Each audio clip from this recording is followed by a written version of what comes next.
ಇವತ್ತು ಗೆಳೆಯ ಧರ್ಮಣ್ಣ ಅವನ ಸರ್ಕಲ್ಲು ನಿಂಗನಗೌಡ ಪಾಟೀಲ್ ಅಂತ ನಿರ್ದೇಶಕ ನೋಡಿ ಬೋರ್ಡಲ್ಲೇ ಮುಚ್ಕೊಂಡು ಹೋಗ್ತಿದ್ದಾನೆ.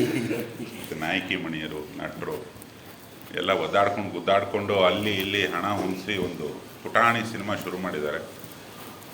ದೊಡ್ಡ ದೊಡ್ಡ ವಿಷಯಗಳು ಚಿಕ್ಕದಾಗಿ ಶುರು ಆಗ್ತವೆ. ಈ ತಂಡ ನೋಡ್ತಿದ್ರೆ ನನಗೇನೋ ನಂಬಿಕೆ ಇದು ತುಂಬ ದೊಡ್ಡ ದೊಡ್ಡ ಹೆಜ್ಜೆಗಳನ್ನು ಇಟ್ಟು ದೊಡ್ಡ ಮೈಲಿಗಲ್ಲಿ ನಡ್ತಾರೆ ಅಂತ.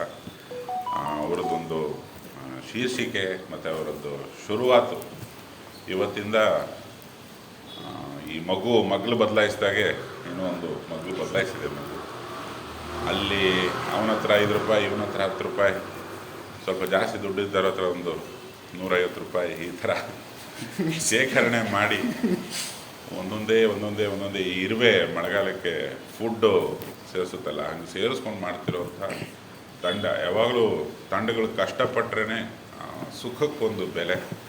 ಈ ತಂಡದ ಎಲ್ಲ ಶ್ರಮ ಸಾರ್ಥಕ ಆಗಲಿ ಅಂತ ಒಬ್ಬ ಕನ್ನಡಿಗನಾಗಿ ನಾನು ಹಾರೈಸ್ತಾ ನೀವು ಕೂಡ ಮೊದಲ ಹೆಜ್ಜೆನ ಓಪನ್.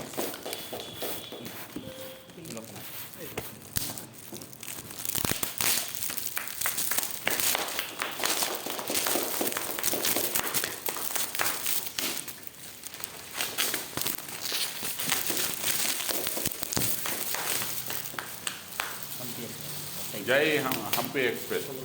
ಹಂಪಿ ಎಕ್ಸ್ಪ್ರೆಸ್ ಅಂದರೆ ಅದೇ ಭಾಗದಲ್ಲಿ ಚಿತ್ರೀಕರಣ, ಆ ಭಾಷೆ ಬರೋರನ್ನೇ ಒಂದಿಷ್ಟು ಜನ ಟ್ರೈನಿಂಗ್ ಕೊಟ್ಟು ಅಲ್ಲಿ ನಾವು ಒಂದು ಲಾಂಚನ್ನು ಬಳಸಿ ಎಲ್ಲ ತೆಗಿತೀವಿ ಅಂತ ಹೇಳಿದ್ದಾನೆ ನಿಂಗನಗೌಡ.